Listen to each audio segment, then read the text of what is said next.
Abunachılarımız assalamu alaykum. 2014 yılda işlep çıkarılgan Spark maşinimizni sizlere 59 milyon so'mga koyup veremiz. Maşinimizni kraskasi bor, mashin pryamoy egadan satıp berere gap turibdi.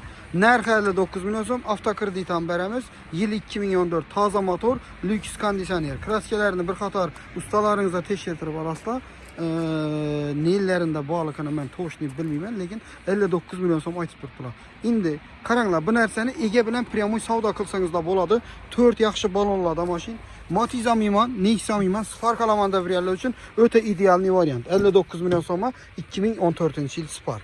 2012 yillarni yozib qo'yibdilar bundan bahada. 2014 yil menimcha 59 milyon so'mga normalniy deb o'ylayman. Mashin polniy shumka, 4 bo'sh balon, metan и faralarni imindin neler işleri qaraytirib zo'tilgan.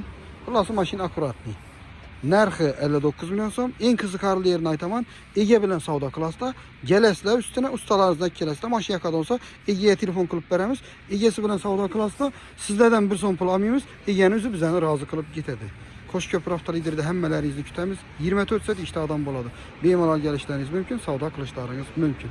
Esa getdi 14-yil Spark 59 milyon so'm.